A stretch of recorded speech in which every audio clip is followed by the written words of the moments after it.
begin shortly.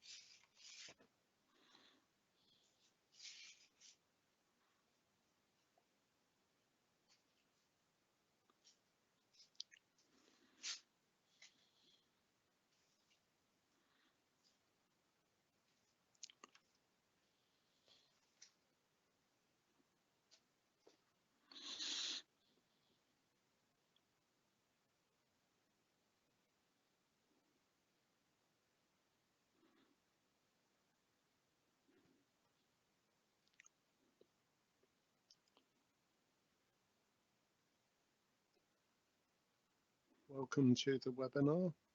The webinar will begin shortly.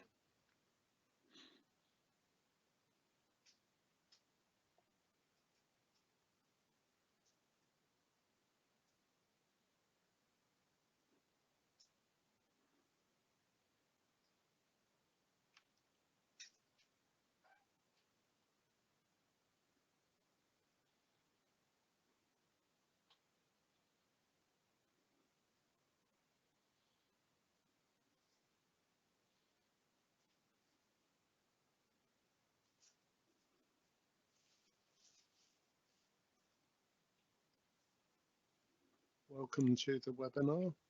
The webinar will begin shortly.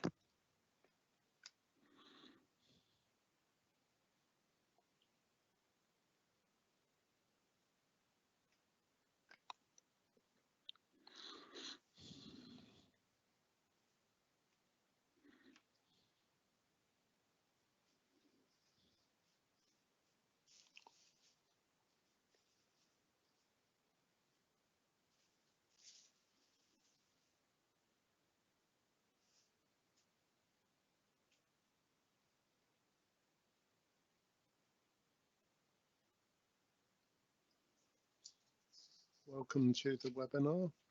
The webinar will begin shortly.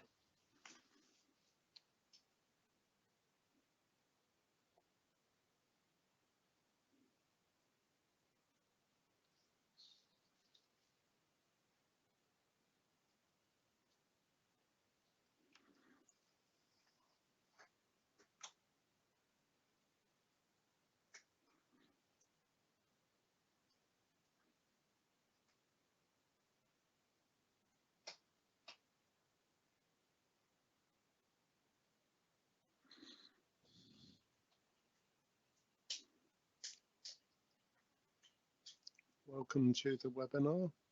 The webinar will begin shortly.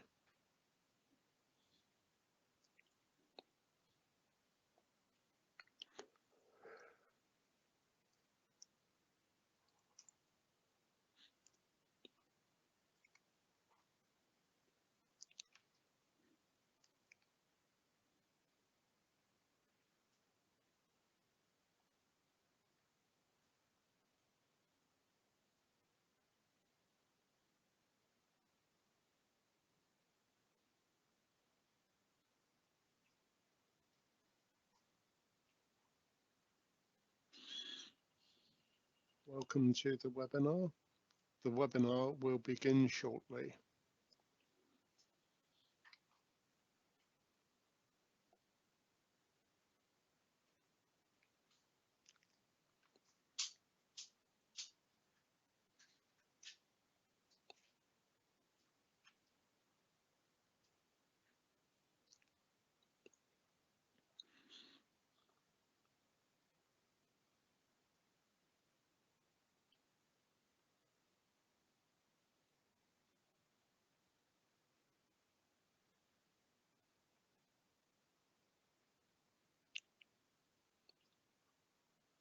Welcome to the webinar.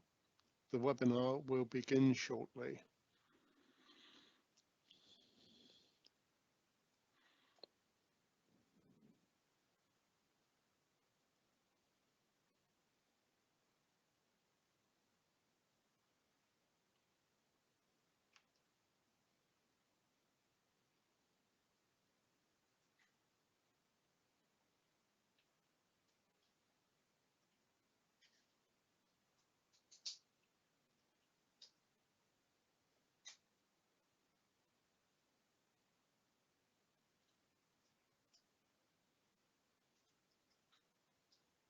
Welcome to the webinar. The webinar will begin shortly.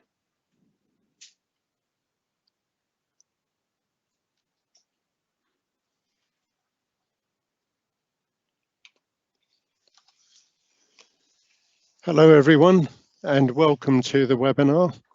My name is Bob Wentz, and I shall be the moderator for the webinar.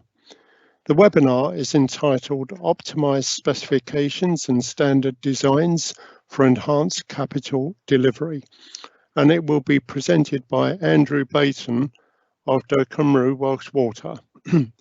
There will be a short time for questions and answers at the end of the presentation, but please note the presenter's details, which will be shown during the Q&A session, should you wish to contact them for further information.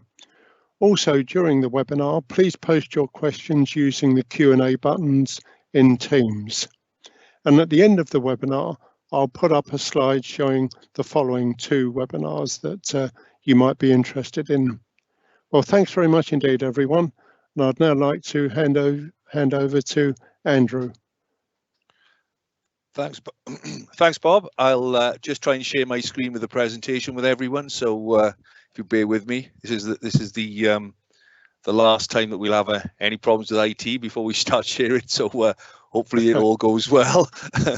I'll give you a shout if not, Andrew. Yeah, we can see you. Okay, I'll just start from just get the old presentation. Yeah, looking good. Okay. Well, good morning, everyone. And sort of thank you for coming to the presentation, and I'm sort of very happy and privileged to be able to do this on behalf of sort of Pump Centre and for the Water Equipment Show as well, in sort of strange times, and it was quite sad that we had to cancel last year as well. So I'm sort of really happy that we can sort of get around to doing something this year, and maybe even next year get back to face-to-face sort of meetings and conferences, of which I'd certainly like to be a part if you'll have me back. So thank you very much. And you know, it's so nice to see some people here that sort of hopefully will enjoy a subject that I feel quite passionate about, as well as being an engineer. But a little bit about me before we start. I started out life working in the automotive industry for Lucas Girling, and I've been around the automotive industry for most of my working life, really, even when I worked for the steel industry. So, and that was before joining the water utility sector back in 2013. So, and during the talk, I'll probably try and draw some comparisons as well between sort of my experiences in other industries to what I've found in the water industry. So if we're going to have a quick look at what I'm going to talk about today, and it's really from my own experiences in my organization, and I'm really hopeful that you'll be able to draw some similarities and take away some useful ideas if you're having issues adopting standard designs in your organization. Additionally, if you're trying to become a supplier or supply into this sort of sector, then perhaps this is a checklist that you may require a crib sheet just for you. So if you've got any questions, you know, as Bob said, please pop them in the chat. My contact details are at the end, my email address and whatever.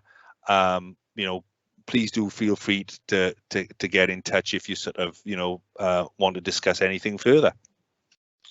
Okay, so why do we use standard designs that lead to standard products? Why should we do it? Well, we all know that it should speed up our delivery of constructed assets or products. That's what we're hoping that it will do, and it can do it in several ways. So, you know, as a designer, I'd like to think that it probably frees up my time so that we're not producing the same things over and over again. We don't want to be designing sort of small water booster sets time and time again. We don't want to be designing sort of holding tanks time and time again. So if we can come up with a standard design that sort of, you know, a bit of a one size fits all, that's a good thing. It uses sort of common components, and again, you know, with standardization, you know, we don't want to be designing new sort of discrete components or getting sort of special things made. So if we can use standard components that are readily available and cutting down lead times, you know, that's a good thing. It introduces familiarity with the design delivery team, so the installation can be quicker. You know, people do the same thing time and time again. They're used to the sort of same suppliers, same contractors doing the same thing. It's going to cut down on delivery times.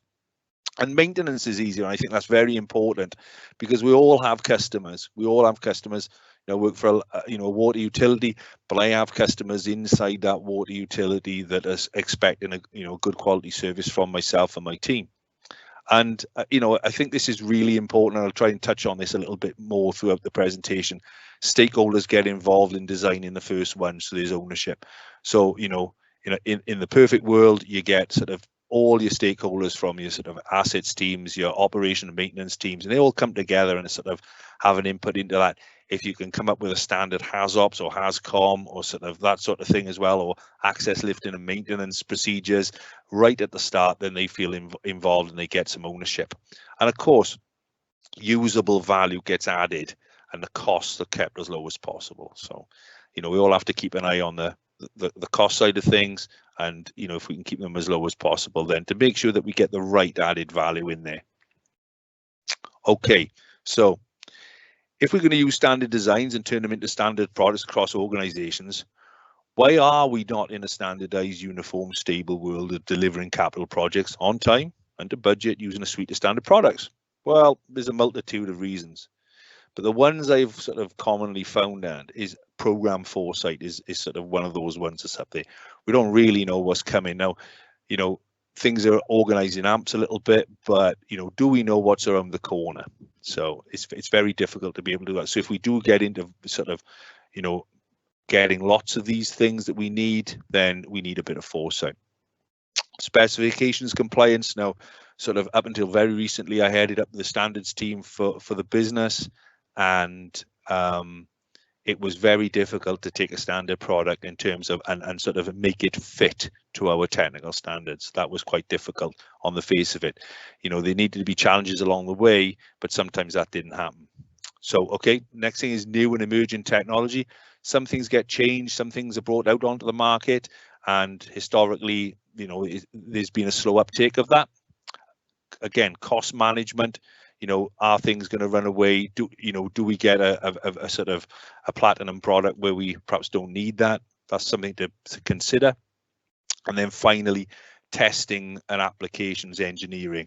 And that's, again, how do we actually bring a standard design or standard product into the business? Do we sort of, how do we test it? Where do we test it? Who do we test it with, and all that sort of stuff?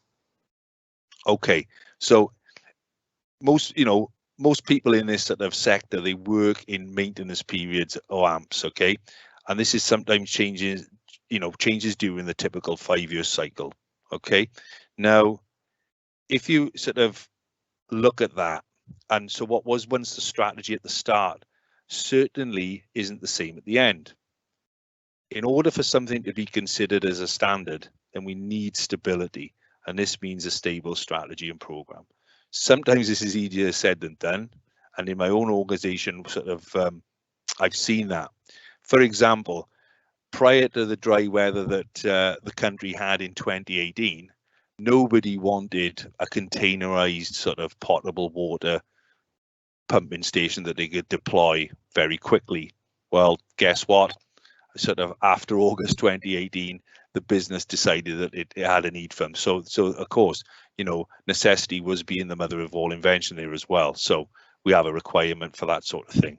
But this is sort of the ivory tower syndrome, and there's me at the top there, and I'm saying, well, okay, I want standard designs, and I don't really know what the operators need.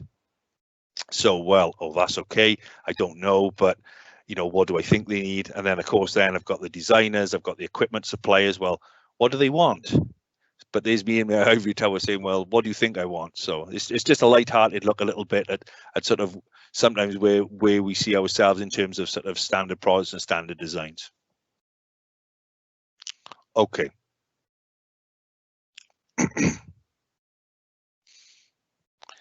If we're taking a look at what my reaction is and where my viewpoint is, but what about the equipment suppliers? What would help them achieve, excuse me, there we go. What would help them to achieve the volume production that they need to sustain the business? Sort of the image on this slide is a classic example of organizing production techniques. From a business perspective, we did exist in the project and job shop world of ordering per project and possibly in single digit numbers, for which we understandably paid a premium. But in order to see the real value and consistency, We need to move further down the graph through batch production and intercontinuous. Then we can both see the benefits of higher volumes, lower equipment costs, and commonality of process. The trick is, and I'm not saying this is easy, the trick is how everyone gets there and together with a compliant product. And of course, if we look at other things, I just mentioned the dry weather of 2018, and perhaps even sort of in the opposite direction, we had Storm Dennis. There's a reactive supply as well, so we need something to get us out of trouble quickly. But if we had that standard design to enable us to do that, then we know exactly what we want, and we know exactly what it will do to mitigate any sort of issues that we have around our sort of operational area. Okay, specifications, compliance, conformance to requirements. Really, that's the sort of definition of quality in some respects, is conformance to requirements. So, equipment manufacturers have been trying to manufacture to meet and comply with specifications. Now, clearly, anything produced has to comply with the larger directives, poor safety of machinery, and so on. But what about localized company-wide specs, especially sort of in my own organization? That's what we have. We also have WIMEs and even sort of national standards, and they're quite specific to products, or more importantly, the application. By trying to make something compliant in one area or country may exclude other areas. So what do? ISO seeks to accomplish this in some way. But what happens if a piece of equipment is intended for use across sectors as well? A pump is not just intended for use in the water industry. A pump can be used in so many places. Basic example, but nevertheless, hopefully it emphasizes my point.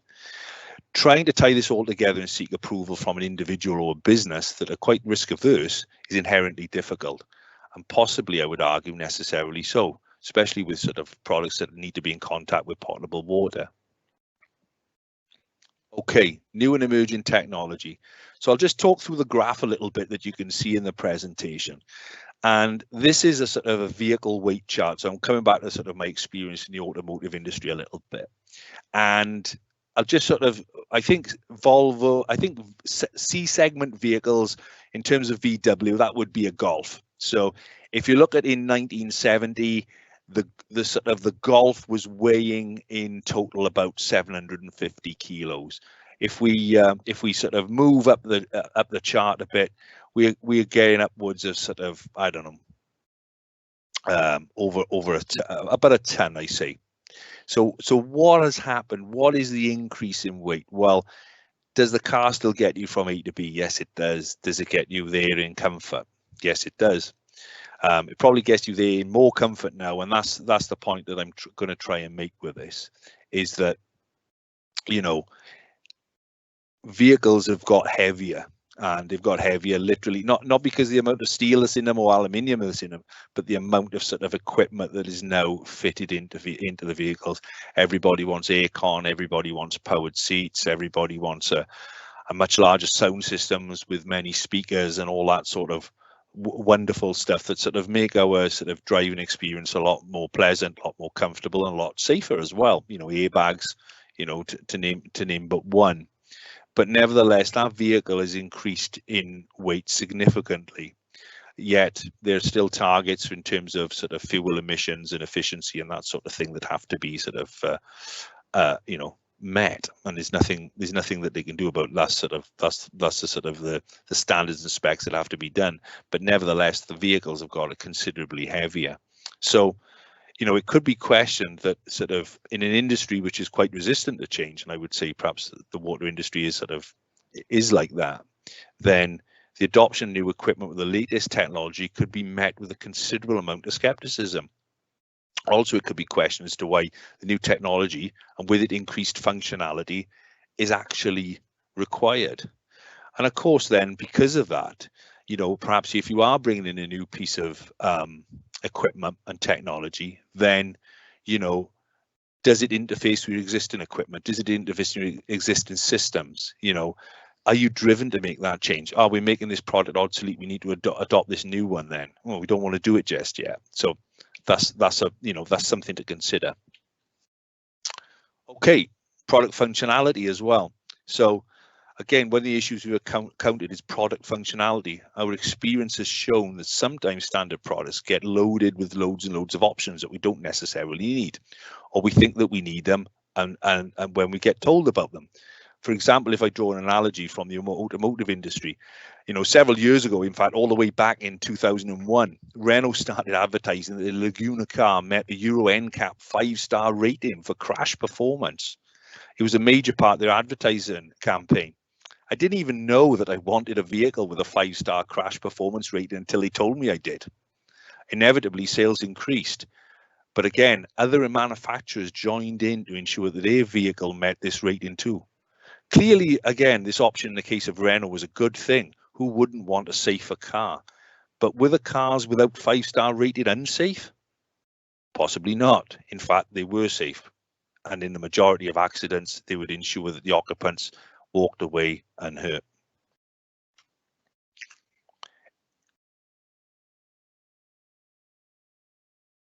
Okay, and then we're just finally going to take a look at cost management. As a design engineer, I would possibly like to think that I design the most robust solutions. And again, these are not necessarily the cheapest, but I can guarantee one thing, that they will last. This is okay. The solution will be resilient, last a long time, and pretty much operate as intended. But here's the problem. There isn't a limitless amount of money, unfortunately. But to be able, you know, and because there's not that a limitless amount of money, we can't design the best product. And I may need to install several of these solutions around the business. If you buy my robust solution, you may be able to solve a problem in one area only. And this is not particularly good when you're trying to run a utility company that is spread out over a wide area with thousands of assets. You need to spread the wealth and the solutions around a little bit. So what you do? Well, you design a solution that isn't as robust. Does it have as much capacity or use lower quality components? You value engineer instead of value add. The only problem with this is you may value engineer the wrong things. Now, maintenance regimes increase and reliability is poor. These are the trade-offs, though. And the budget holders are constantly engaged with CapEx, and the asset operators are really focused on OpEx.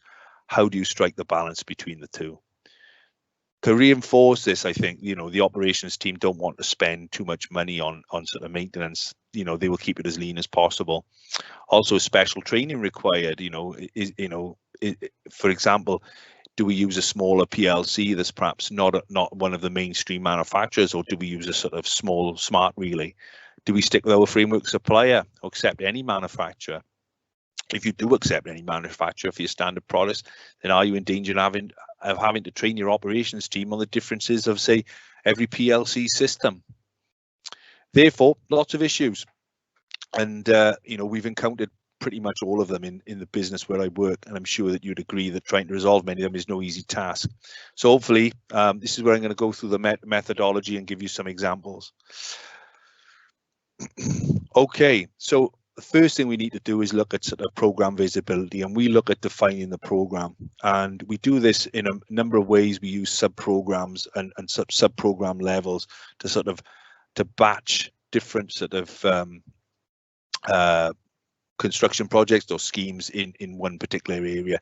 This gives us the visibility. We also ensure ownership as well. So we have, you know, this is very much tied into sort of project management principles as well, that we have a system of gateways that we have to pass through in order to make sure that we are providing the best solution. And we also track the progress of that as well. So we actually look, and this is one of the things that we use, and we sort of, you know, who owns this? When do we start? What are the stakeholders, and what's the key driver for introduction? And then we sort of review, and then we look at the sort of impact on the program as well. So if we are introducing a new standard product or design, we actually look what can it achieve? What can it, what can this thing help us with? Is it going to be a really sort of, big thing, high profile sort of impact? It's going to solve a lot of problems, or is it not? Is it quite? And we quantify this as well. We put numbers behind this, so we actually put a bit of science as well. Okay. The next thing is we look at specifications and we identify the correct one. Okay, and we identify what's important to us, and then we decide on our appetite for risk. So we use a very sort of simple sort of risk assessment, and there's an example one there that I've put together and that we use. And it's quite important as a business that we decide on our appetite for risk. You know, what are the consequences if this standard product, if we introduce it, what are the consequences if it sort of doesn't work? You know, do we pick a less strategic asset to try this out on? Because we do like to test. If we look at functionality as well, and this is something that I sort of I looked at from a number of years ago, actually, from some project management training I did, and sort of it applies really well, I think, in sort of adopting standard products. It's called the Moscow model, and it's quite, you know, it's quite splits down quite nicely, sort of must have, should have, could have, and won't have for now. And this is where we decide as a business on functionality. You know, what's all the things that this standard product, this design needs to do? You know, what must it do? What is so crucial about it that we cannot live without? And then, okay, what should it have? You know, and the example I'm showing there is just for a washboard, a booster set, that sort of thing. But, you know, what do we really need? What do we really need? And then, so, you know, we come down then to our sort of, you know, our nice to haves, our value adds, you know, and almost, you know, do we need Bluetooth connectivity? Well, no, not really. A lot of our maintenance people don't have Bluetooth sort of connectivity, so we don't really need it. So we actually use that as a tool for deciding, you know, how fit for purpose that standard design is, and then we actually optimize that. You know, these are the things we really need. These are the things we don't need so much. And we use this model, and it works quite effectively. It's very simple, but yet elegant, and it works really well. Again, this is an example, and for a sort of chemical dosing rig. This is just a generic image that I found. Hopefully it doesn't, you know, it's not, you know, anybody's who's on the call today, but it's a generic sort of model of just a 3D dosing rig. So hopefully you get what I'm sort of talking about if you're not familiar with that bit of kit. But again, these are the things, you know, what do we need? Store, you know, and I'll just pick one there. You know, storage tanks are not the spec. Okay, we don't have enough capacity on that dosing rig to meet our minimum, you know, refill or whatever we need to give us some resilience in our system. Okay, well, could we have some offset, you know, on-site storage? Can we actually organize our deliveries, because this is a really good product, we need to introduce it? So we do look at that, and then we give it the risk category. You know, what's our appetite? How easy is it to solve? What are the consequences if it does fall over as well? So again, quite important. Again, there's our Moscow model. And it's just where we look at different things, you know, pertaining to this piece of equipment as opposed to others. But again, it just gives us a feel for what we've actually got, and what's important to us. I think we have to decide. Okay, let's just nip into the sort of the great costs debate, and that's always one that sort of is quite sort of difficult, you know, and you know. We look at this from what could be considered as two opposing sides. We have the budget holder and we have the asset operator. Both have a shared goal. They want to provide a solution that lasts. Unfortunately, how they both want to achieve this goal can be slightly different. Firstly, the most important measure has to be decided upon. Is it longevity? Is it value for money? Or is it repair? There is Andrew, sorry to interrupt you, my friend. You've got 2 minutes to go and about 4 questions. Fantastic, Bob. I am literally on my last but one slide, so that's fine. The most important measure has to be decided upon. Is it longevity? Is it value for money? Or is it repair? There is a balance between the three, but there is really a small target to aim for. With budgetary cycles renewing every 5 years in the shape of an AMP, then perhaps a repair until the next AMP is adequate. Nevertheless, the criticality of the process needs to be understood. If the process is critical, then spend more on CapEx. Hopefully reduce the OpEx along the life of the product. Again, the risk-based approach will help with this determination. Coming back to the Moscow model, this will help decide what you should spend the money on now. After all, it's the business's money. We just need to decide how wisely we spend it. So, finally, I'd like to think, especially if there's any design engineers amongst us today, of which I'm proud to say that I'm one. I've given you some ideas that you can take away and implement in your own business. The key messages that I have wanted to convey sort of today are: be clear on the investment program. what is critical for the business going forward. If you're a supplier, establish what the customer will need and support them. If you're a designer, understand the specification requirements, but decide what's important and what can be challenged. Use the risk assessment, use the Moscow model to do that. Keep a check on functionality, make it easy to use, operate and maintain. And then also, lastly, decide on how you see the cost versus benefit. Decide on what's more important, CapEx or OpEx. As the title of my presentation stated, the word optimized. I'd like to think that we've done just that in my business. So thank you very much for listening, everyone.